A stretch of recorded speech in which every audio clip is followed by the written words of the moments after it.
is I'm not sure there's anything on this planet at the minute that gives me more comfort than hearing another parent echo the fucking sentiments of craziness. I genuinely, because at times I'm like, we are the shittest parents in Shitsville, and what are we doing? We are ruining these people's lives. And then you hear other parents sort of just talk about the same stuff, and you think, okay, maybe it's not so bad.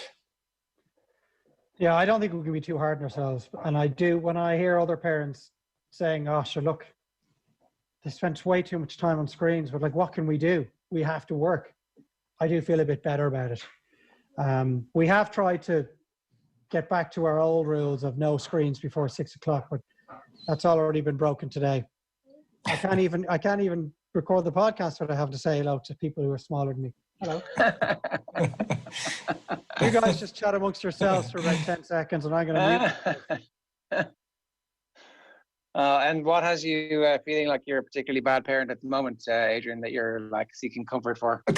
Specifically, coming off a 3-day run of long bank holiday weekend, obviously, it brings it into sharp focus, doesn't it? Like a normal weekend, you could just about get by on the lie that you're actually not a bad parent because you know there's not very much of it involved. But yeah, 3 days. I don't know. It's tough, isn't it? Like it's not even like necessarily COVID related, but certainly like Dave was talking about, like the constant requests, and like I've said before that one of our kids at the minute is just in this shouting and screaming at it for everything. So and not even like rage, like just I'd like a slice of bread. I want a slice of bread. I want bread. It's just like this constant shouting thing, and to the point now where he'll ask for something, and I'll go, listen, will you stop? Stop shouting? And he'll start laughing back at me as if it was all a big joke. And the first couple of times, I, like an absolute idiot, laughed back at him, sort of like, oh, yeah, this is a great joke. And then I sort of, then realised that actually he's taking the piss out of me. So. I didn't even think about that. I didn't even think of that. I just thought he's getting a laugh at you, and so therefore, but actually, he's in on the joke, and he's a step or two ahead. He's taking the absolute piss out of me. So yeah, I just think it's the bank holiday weekend, and it also just struck me before we came on the call that I don't know if the shitting conversation last week was prescient, but it seems to have been, because I don't know that he over here or whatever, but he's dialed up the shitting outdoors now in a way that's close to unmanageable. Like he's waiting to he's like a dog, usually like a dog. He's brilliant. As soon as the door's open, he's gone, and then he probably feels like he could have got it done beforehand, but just to make your life a little. Gonna keep that one. Yeah, can I hold that one if I can? I haven't really got into I don't want to walk the line of like impressing forcibly upon him that he needs to hang on to the shit. So I don't really want to go down that road of, listen, will you just hang on to it? Please hang on to it. I don't really want to get into that, even though internally every single fibre of my being is screaming, please hang on to it. Oh, yeah, I think you're allowed, aren't you? Because it's not like it's damaging to hold in to turtlehead for a little while is okay. It's a useful experience to learn in life, isn't it? But they're not like adults, though. No. When children verbalize the need to go, they're usually at the end game. Yeah, or close to it. Yeah, and we were running around a shopping. In this particular instance, we were running around a large shopping complex. On the way to where the toilet normally is, but of course in COVID, then they've managed to shut the fucking doors on the place for some reason, just the toilet open. And so that was like, you know yourself when you want to go to the toilet, you convince yourself, your mind is doing like absolute somersaults of mentally convincing yourself, because physically you can hang on to it, it's just the mental game. So you need to get to the toilet. And so I was trying to walk him through all these distraction tactics while we got to the toilet, where we all assumed the toilet was, until we got there, and of course the thing was shut. It didn't really allow any time, and you can see where I'm going with this. It didn't really allow any time to find out where the temporary toilets were. Only that it only allowed time for an area that I knew was outdoors, and there wasn't going to be too many people around. And off we trotted, literally. So you made it somewhere outdoors. I was going to say this is the first time you've had an indoor. No. Last week at least it was the side of the road, and so this yeah. week you made it outdoors. Well, that's pretty impressive parenting. I think you should be giving yourself a good 9 out of 10 for rescuing a very bad situation and making it, somewhat acceptable. What was the killer line there? Apologies, I was distracted again. So jacks were shut. You realised you didn't have time to find the temporary toilet.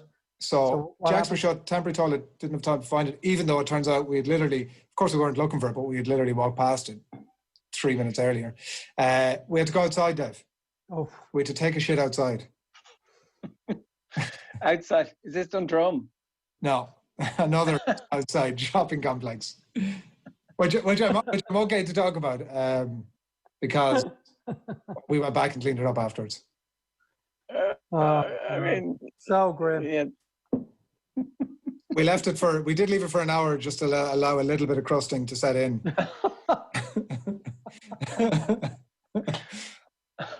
It does help, lads. I mean, I know you're laughing at me, and I know all your kids are older than mine, so you won't have to experience this. But for anybody who's listening with young kids, embrace taking a shit outside your kids.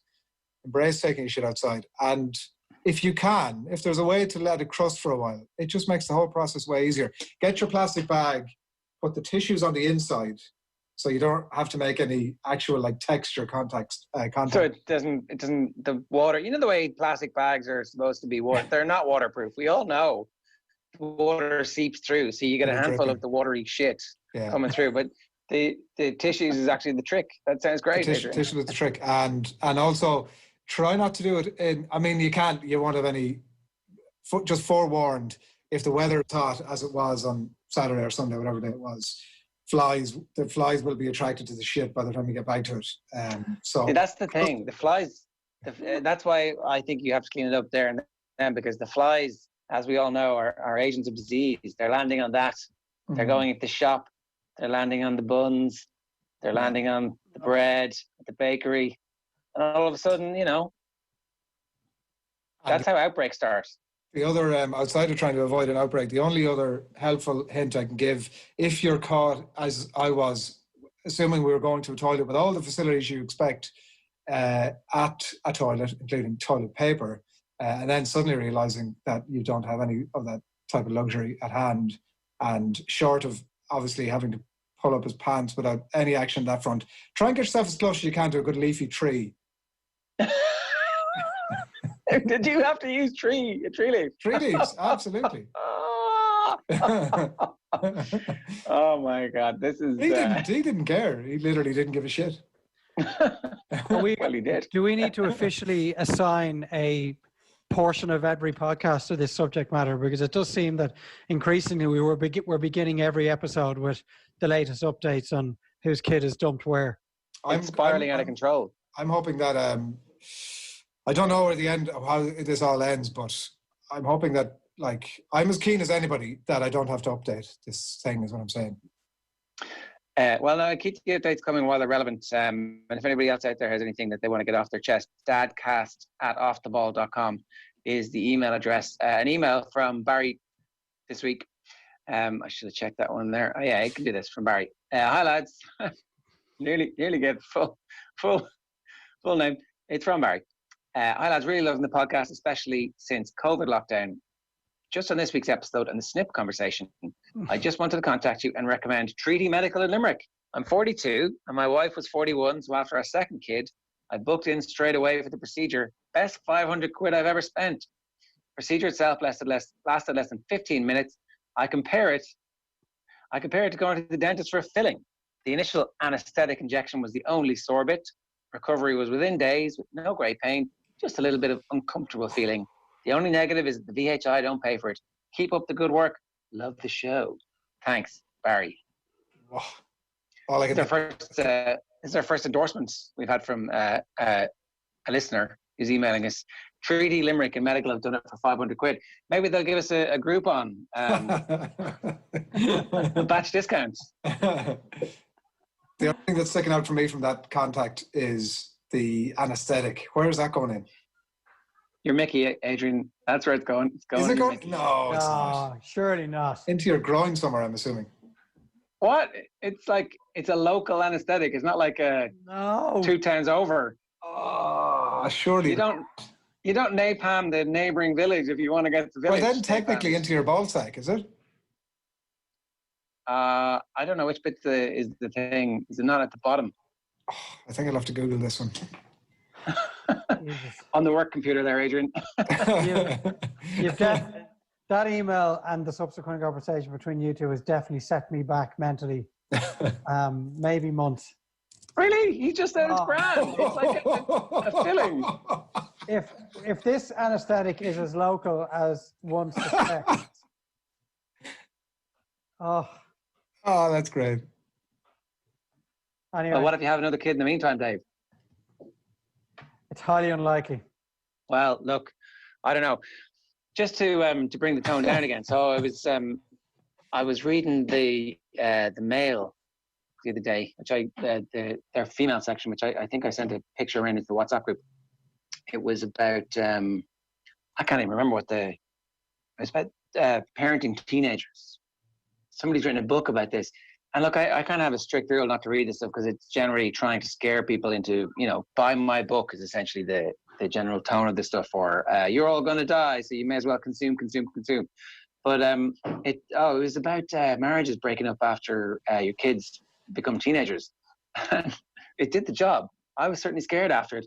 It did make being the parent of a teenager sound like this is as good as it gets. This is your happy time. The bit where, you can wipe your kid's arse with leaves and they're like happy enough to do it is going to be considered the best time of your life, because when they become teenagers, it seems as if life just gets absolutely miserable. That's frightening. Although yes, I did understand that, you get this honeymoon period where the kids are, at this unbelievable age where you can talk to them and play with them and you can still hug them and they'll still hold your hand and they'll still tell you that they love you. And there's an awful lot of great things going on. And that only lasts a certain period of time. I understand that I am needing to prepare myself for the teenage years. But it can't, if it's that grim, that's just a frightening prospect. Is it all bad? Being a father or mother of a teenager, is it all bad? Are there any positives? Yeah, there were some financial and emotional drain on you. Yeah, they're getting closer to being like 18 or 19 or 20 where they can ship off. Well, I mean, if you live in Dublin, there's no chance of them ever shipping off because they won't be able to. Unless everybody works from home and suddenly we all move to the countryside and life is much better, which you would hope might happen. But essentially that's a miracle.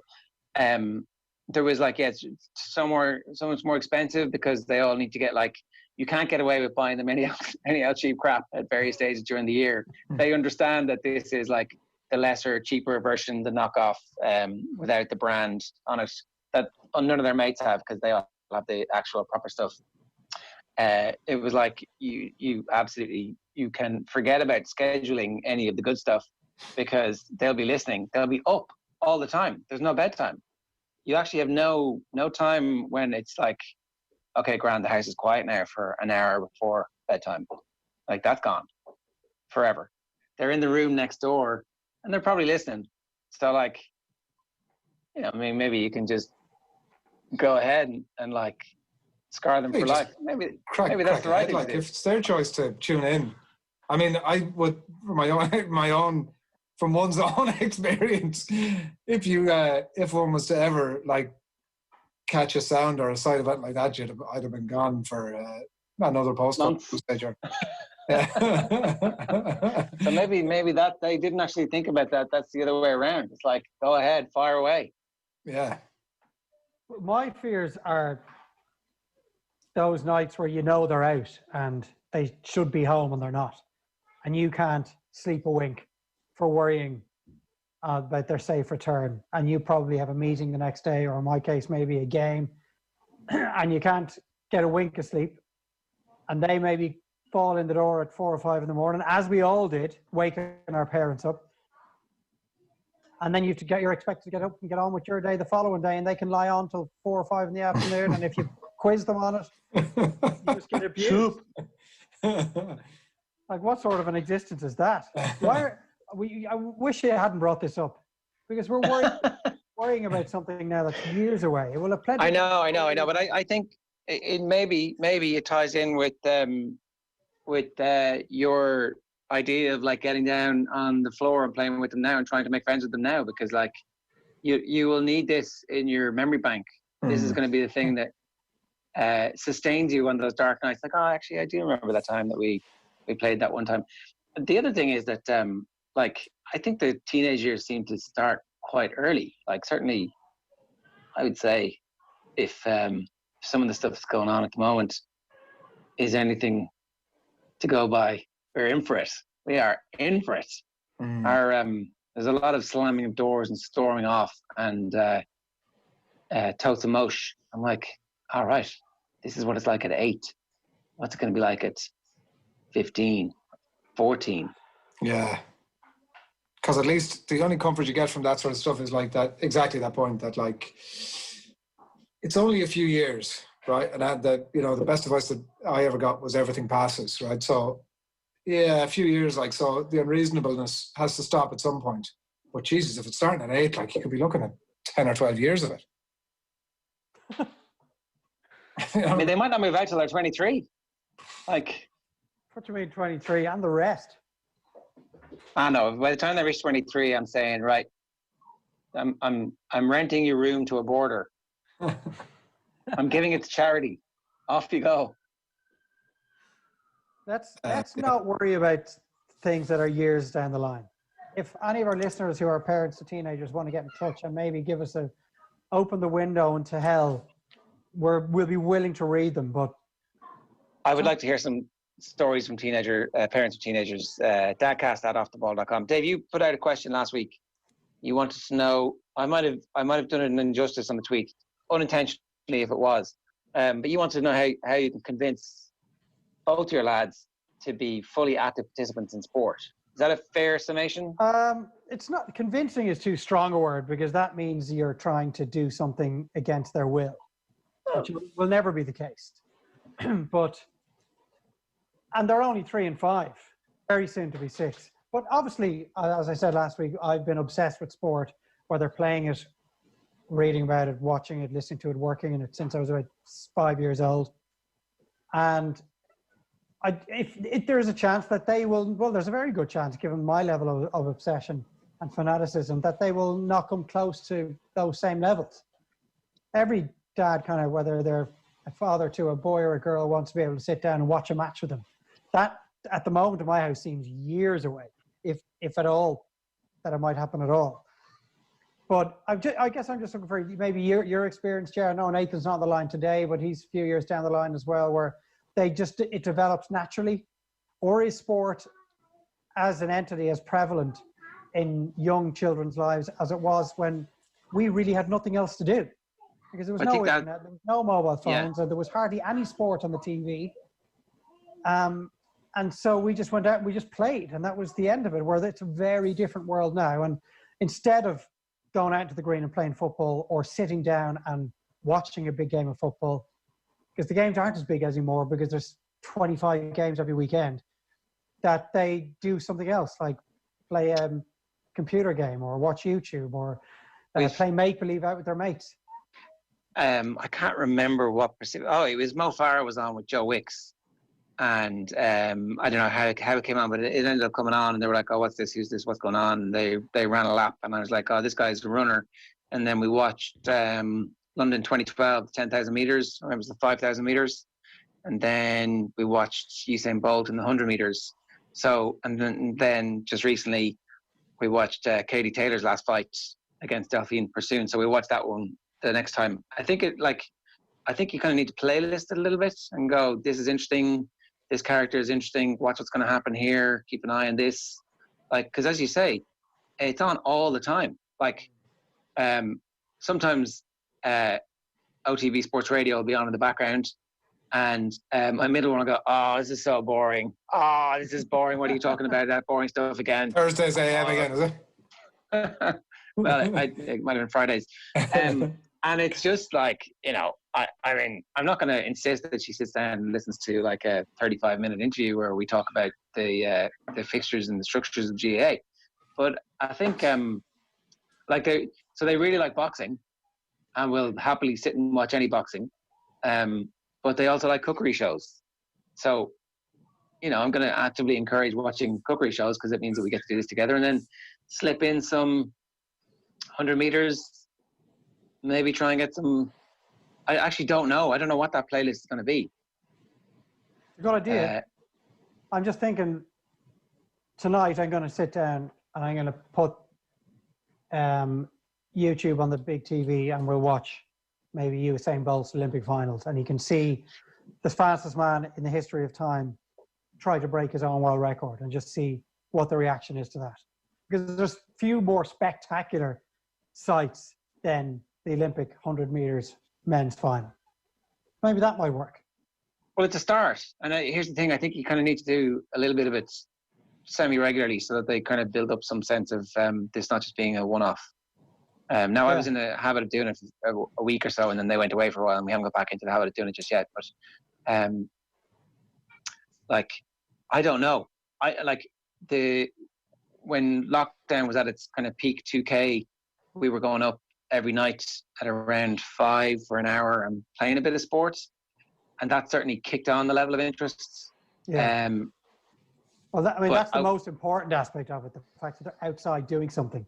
And the older guy started GA camp this week. He's 2 days into it, and he seems to be loving it, which is great, because I was a little nervous for him. That's another thing we can talk about before we finish. Projecting your own anxieties onto your children and actually causing nerves where before there may not have been any.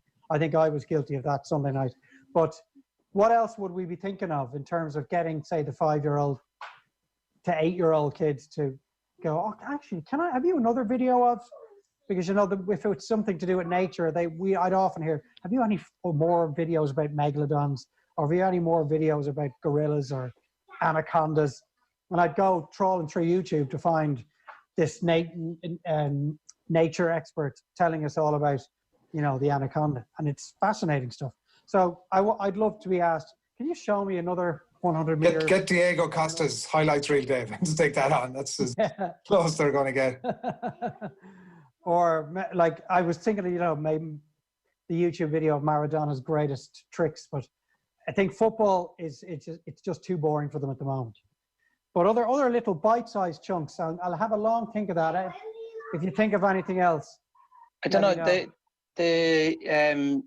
The 5,000 meters was like it's good 12 minutes, it's a good 10, 12 minutes, and that was like surprisingly everybody stayed and watched it. Sorry, Deb, I was just saying there,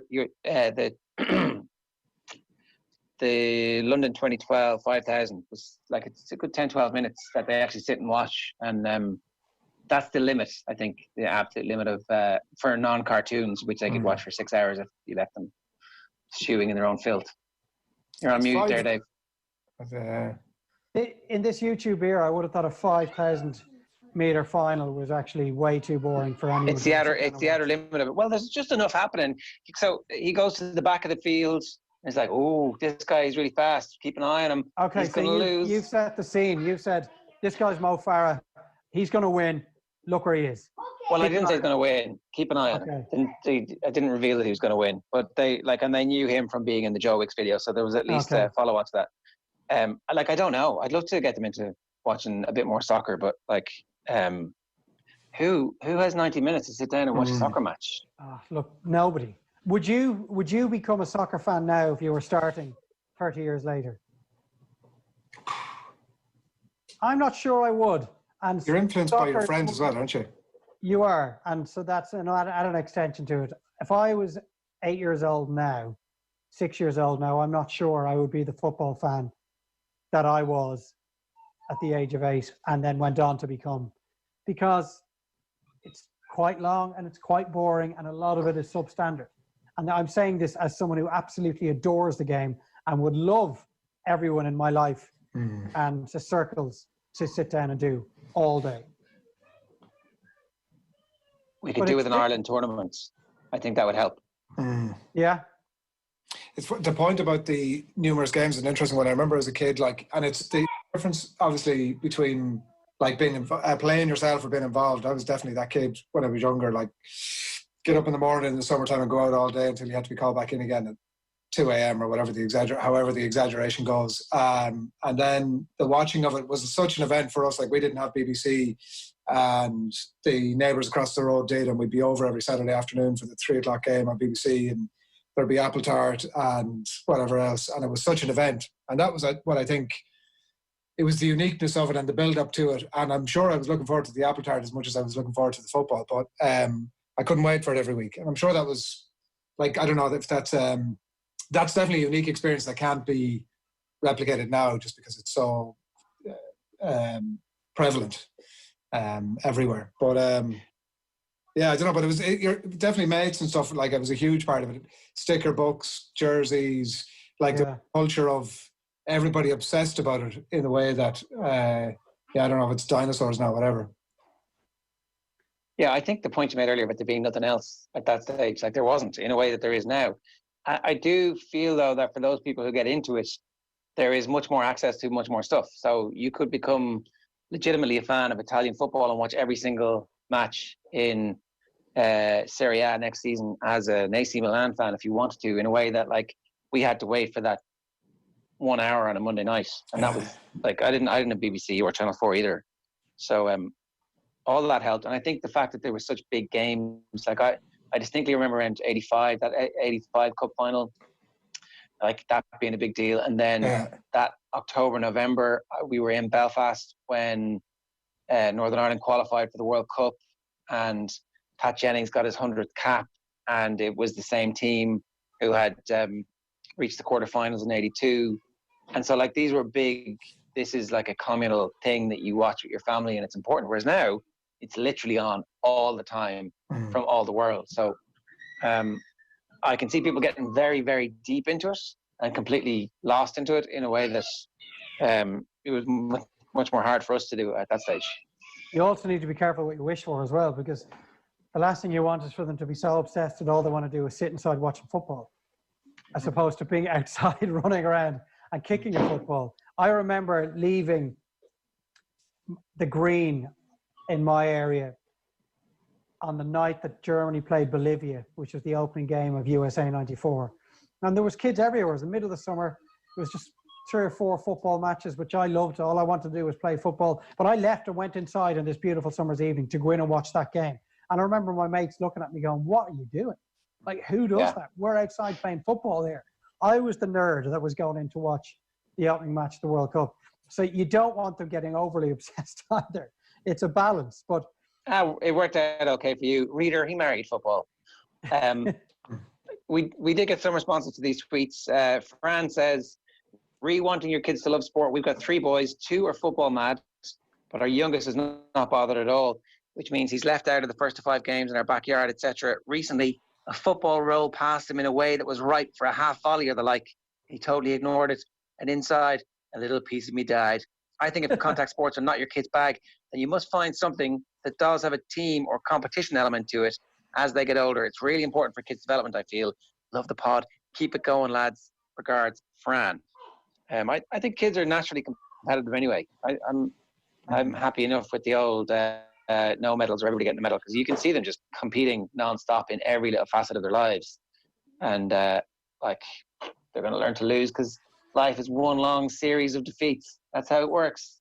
One of the things that I find that I like, my kids are too young anyway to I'd be into it in any great respect either way, but definitely watching games that I'm into, and then particularly the older lad, I can see that it doesn't last long now. You get knocked 2 or 3 minutes out of him where he's suddenly going, geez, I wonder what this thing is. And I'm sort of, part of me is definitely assuming that the older he gets, the more and more that sort of, that he goes for. And I don't know that, like, I know, Dave, you're away and you're on mute there. I don't know if you're talking to us or giving out to your kids. The latter. You're obviously at a lot of games as well, so, or away for games or whatever. So maybe there's an element to that. I don't know. Yeah, there'd be the odd time when I am on TV and I'm told that they will see me on the TV and they'll stop for a couple of minutes, but then that's gone. Or if I'm behind the mic and commentating on a game, they might hear my voice as they wander through the room and stop for a minute, but then they move on to whatever it is that's more important to them. I certainly wouldn't be expecting them to sit down and watch a game that I'm not watching with them. I would not expect that. If you want to start doing shout-outs to your kids in the middle of just to get well, I can send coded messages just to keep them occupied and tell them, if you write down the 4 messages that I sent to you during the commentary, that's a good one. There's €10 in it. God, I'd play that, Dave. Let me know what that's on. I'm up for that. Forget about the kids. If you can tell me what the 4 buzzwords were, there'll be €10 in it for you when I get home. Just to make sure they sit down and watch the whole game. That's it. Bully them into it. Yes. No, but look, it's not something that I'm not worried about it at all. Obviously, you just want them to be happy, but you want them to be active as well. And playing a sport that they enjoy. Team sports preferably, because I think there's much more value to be gained from that. Certainly in their earlier years, before they move into something like golf or tennis or swimming or athletics, whatever it might be. But I just do think for parents, it's far more difficult. It was, when I look back on it, how easy it must have been for my dad, sitting down watching TV, and I would just sit down and watch it with him.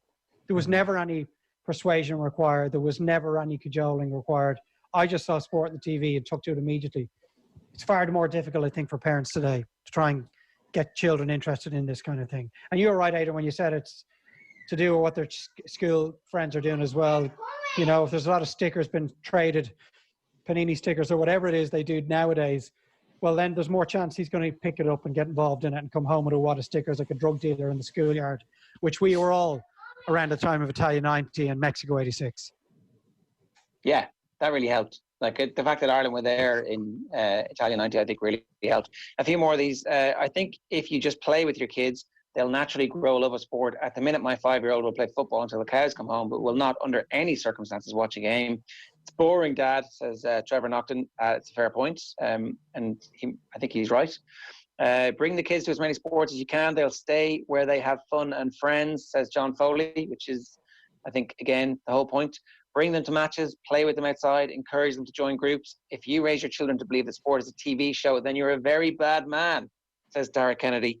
Dave does make his money from sport being a TV show, though, so it is actually a matter of, putting bread on the table. So that's, I think, well, scenario we have here. At some point when, like, you're in an unbelievable position, Dave, because at some point when all this shithousery leaves and we can get back to going to games and all that stuff, like, you will be able to bring your kids to an unbelievable view at a game.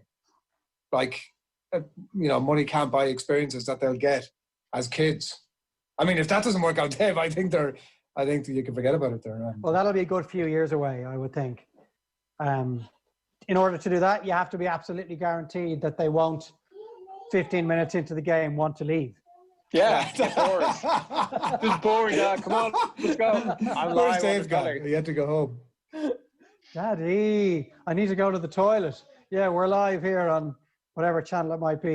Sorry, Laura, you wouldn't mind bringing the young fella off to the toilet there, would you?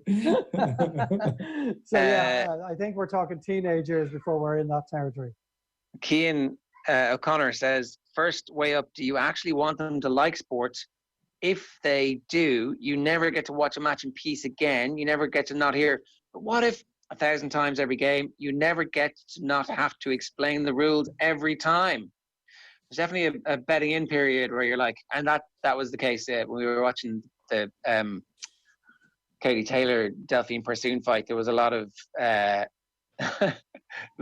conversations where you're like explaining, no, she's the one in the black, and no, she's the one in the black with the gold gloves. No, with the gold gloves. Yeah, she's the one in the black with the gold gloves. That's the one. And so there was definitely a fair bit. Put little stickers on the top of the TV. I've had that in the end. I've had that scene where the younger guy walks in when I'm watching a soccer match, and he stands beside the 50-inch TV screen, and he just keeps pointing at players. Who's that guy? That's Paul Pogba. Who's that guy? That's the referee. Who's that guy? That's David De Gea. Who's that guy? That's Mane. Who's that guy? That's Henderson. He's just testing you, Dave. That's like that's a busman's holiday right there. Well, when he points to a player who I don't recognise, I just make a name up, obviously. The referee. This could go on for 5 minutes. And when he's asked you who the guy in the black is 50 times, that's the referee. We've already dealt with him. And like when I'm roaring at him after 5 minutes to shut up and sit down, I don't know why he doesn't like sports. And why is he wearing blue? Well, he's the goalkeeper. Why is he wearing black? Because he's the referee. why is he wearing blue? They're trying after a while, particularly if it's a particularly tense period in a game and you're completely absorbed in it. But I would be happy enough to be in Keane's position there where there is all that questioning. Because you're there with them and you're in front of the TV with them and it's a good experience. Can I make a point about this? And apologies, Ger, if you were coming to it anyway. But the tweet went out a bit earlier and there was one very early, an initial response from Kevin Kilbane, which was questioning the idea of having to convince them. What was it? Just to get out there and play, something along those lines? Convince, question mark, question mark, question mark, question mark. Just get out and play, facepalm. Yeah. So that tweet's out there. That tweet's out there, Dave. Put the word convince into the tweet, which I don't think was the right word. That tweet's out there, right, for about an hour with not much love, apart from it had one like from professional footballer Tom Kearney, who, if I'm not mistaken, is playing in the richest game in football this evening. All right. Really? He's playing for Fulham. Is he still playing for Fulham? Is he Fulham? So his Twitter handle says, yeah. Wow. He's played in the richest game in football tonight, Dave, but yet he's taking the time out to get involved in your domestic issues. Yeah.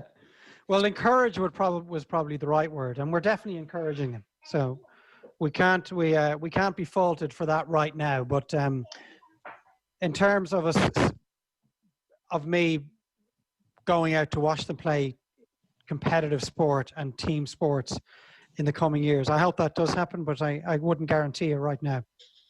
Two last ones for you. I don't think it's a case of convincing them, in my opinion.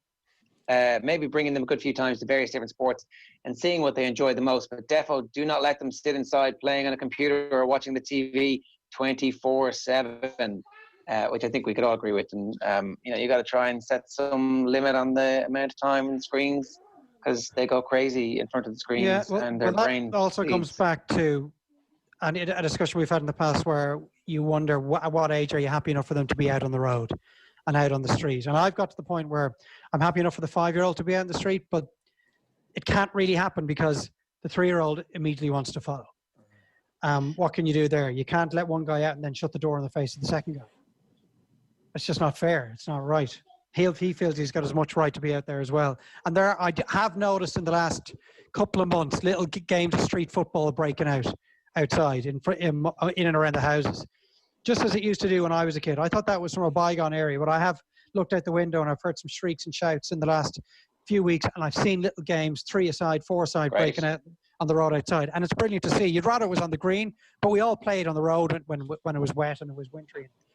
So just because it's happening in summer isn't a big issue. I would love to encourage the other guy to go out and do that, but he can't go. If he goes out, I have to follow because the other guy's gone as well. He'll get there. And then this one about last week from Eamon McCarthy. Really enjoyed this. I found the discussion around schools very interesting. We have a 3-year-old and a 6-month-old. I'm a teacher. My wife is a nurse. Neither are jobs we can do easily from home. No clue how to manage when one of the kids gets sick. Before COVID, we would have asked Granny.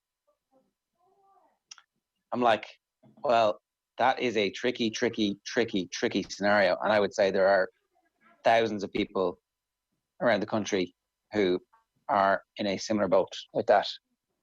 Well, there is no real answer to that, is there? Until they get to the point again where Granny's comfortable taking the kids, until they can find childminders or creches reopening, there is no answer to that, unfortunately. As you say, there are thousands of parents in that situation. In some ways, it's been like sorry, Ger. In some ways, it's been like the I don't know if it's like, this isn't a blanket.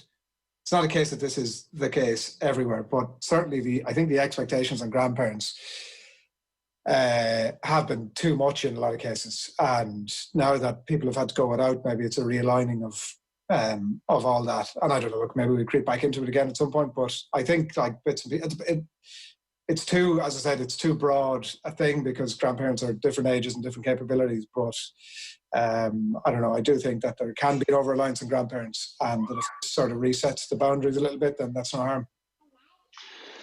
Well, if it resets the boundaries and there's an alternative in place and the government recognises that they've been leeching off the old people who were supposed to be retired, having, through the sweat of their brow, built the republic in which we live, then I would agree with you. But if there's nothing in place, like what are people going to do? There's like... I know, but it's, look, it's a fair point, but there is a bit of... I mean, I understand the nuance of it, but I do think there is a bit of an abdication of personal responsibility as well when, Like, there will be a lot of cases where grandparents are of an age or capability that they're not able for it. And like you said, there are times where the people in that case, like maybe legitimately they're teachers and nurses and they don't have a huge amount of options, and they kind of got to give them to grandparents whether they like it or not.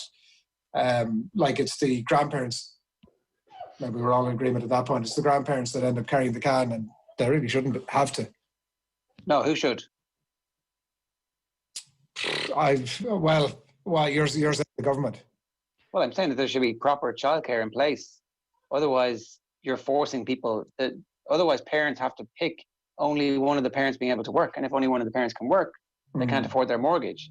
So this is a very fragile ecosystem where the grandparents are absolutely vital to this being allowed to happen in the first place. And I actually don't think it's personal responsibility. I think it's up to the state to be able to put programs in place for that to work. But look, it's true, but I mean, at the same time, it does. Look, it's true, and as I said, it's extremely nuanced conversation. I mean, I don't know what they do in mature countries that have actually thought about this stuff and put proper structures around it. Maybe that's something we need to. Not us, obviously, because we have other shit to be doing, but that the government need to do. Yeah, I would be fairly militant about the COVID experience. Let's see what other countries are doing. Let them have some women, and just follow have some women in your government. Like, listen to them when it comes to setting up policies, and don't have a bunch of middle-aged, old, grey-haired men making all the decisions about the show. What do we need childcare for? Cut the budget. Like, well, because then the whole place is going to grind to a halt.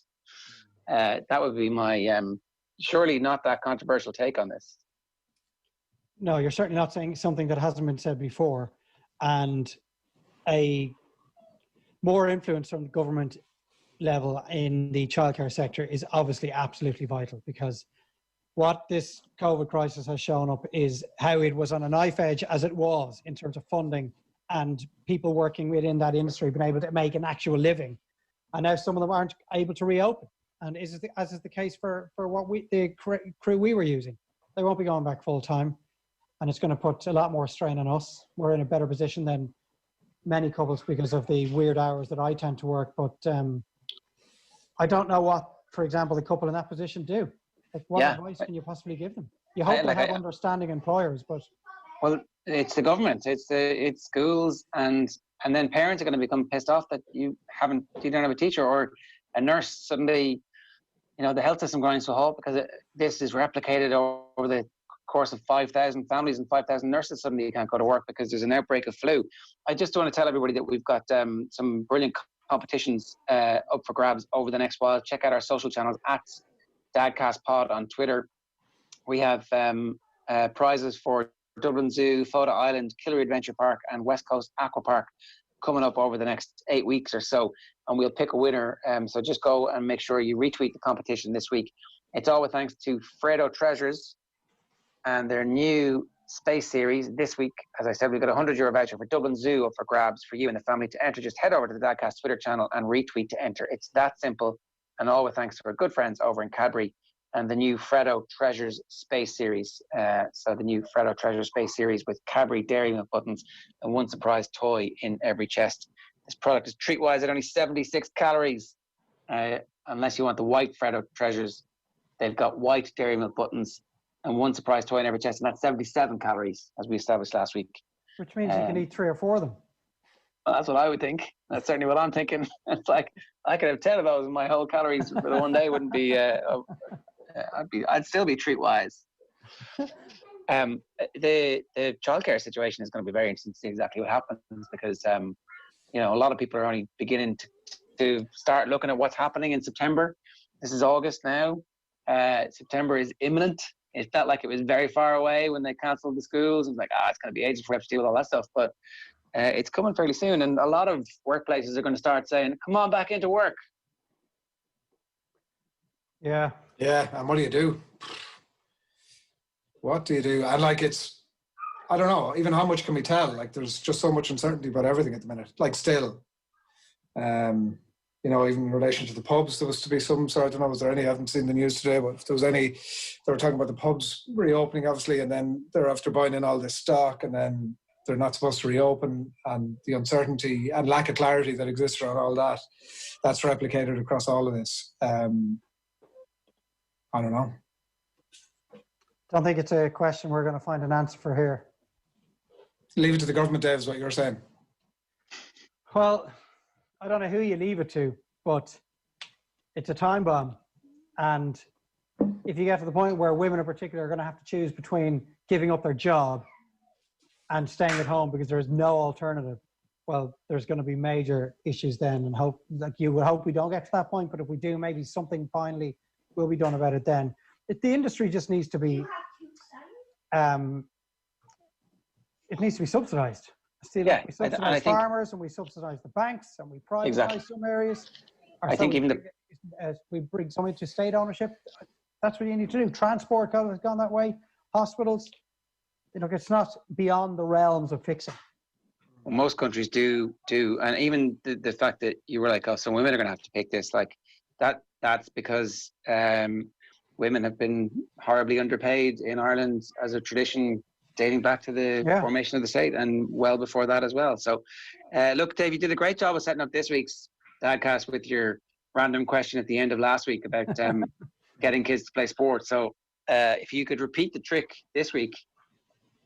While we're giving Dave 30 seconds to have a think about that, we do need to loop back to the discussion we're having earlier on about where the local anaesthetic goes in the vasectomy, because I've spent the last hour obviously not really concentrating on the conversation, and I've been off here doing my research. And I have two pieces that I'd like to bring to our audience, both from a very simple Google, which was 4 words, the SNP local anaesthetic. And obviously one of the trusted sources that you go to, one of the first results on Google is Esquire.com, who say that local anaesthetic is applied to numb the pain, and your doc does some stuff in your nether region while the two of you make in small talk about the weather. So that was the first piece that I came across. And then the other one is just, this like people also ask section that you get on Google where it gives you like, you've asked that question, but here's 10 other questions that might be interesting. One of which is what kind of anesthesia is used for vasectomy? And this one focuses in on if performed under local anesthesia, pain medicine will be administered directly to your scrotum. Oh, God. Dave, you will be awake for the procedure. I always anticipated I would be awake for the procedure, but the words you just uttered in the sack. They're terrifying me to my very soul. Shot straight to the sack, Dave. That's not your soul, Dave. That's not your soul. Well, while Adrian was reading out those earth-shattering questions, the 2 people in my house have just opened every petit falou in the fridge. And they've walked past me and I've no idea, and the fridge is still open. I'm just going to mute myself so I can roar at them to close the fridge. He should have not muted himself there just for... Yeah. Come on, give us the good stuff, Dave. Job done. Take yourself off mute so we can hear the shouting. It's great when you're trapped, when you're doing these pre-records for work, and it's like they realize, ooh, he's trapped. No matter what I do right now, he can't actually say anything to me because he's talking to those funny people at the end of the phone. I hear I'm mute again, Dave. Yeah, I had to. Purpose. Sorry. For anybody who's watching, that will get this, but anybody who's listening, every so often Dave's mic just goes on mute and we see him looking at us and talking. I'm just shouting at them for the fridge door to be closed. I've no idea what has happened to the aforementioned petit falous. I suspect I will go out and find them smeared all over the AstroTurf in about 2 minutes whenever we finish here. But yeah, so next week's question is how to avoid transferring your own nerves and anxieties to your children. A brilliant question. It was definitely something that I think I was guilty of on Sunday, because the behavior of our older guy was just a little off on the Sunday, and I think it was because I was making far too big a deal of the cool camp that he was going to the following day, which was yesterday. Because I know there was a couple of aspects of it that he isn't generally comfortable with. He didn't necessarily like the hurling in previous months and years. And typical dub. I said, well, look, we won't go to hurling practice on a Wednesday. You can do GA on a Saturday, Gaelic football on a Saturday morning. We'll do something else. So we took up tennis instead. But I knew that there was going to be a portion of the cool camp that was going to be hurling dominated. And I think I was nervous for him. And over the course of Sunday and maybe Saturday as well, I projected those nerves and anxieties onto him because I think he was nervous where he wouldn't have been only for me. Yeah. And that makes sense. There must be a better way for me to handle that situation. But you were also probably on some level just trying to get him excited for it. Yeah, that was a portion of it. I was also trying maybe to get him to say what I wanted to hear. I wanted to hear him say, "No, I'm fine. Don't worry about it. It's grand. I'll be all right. Don't you worry about me. It's going to be great fun." As if that would like make me feel better. When it's not about me.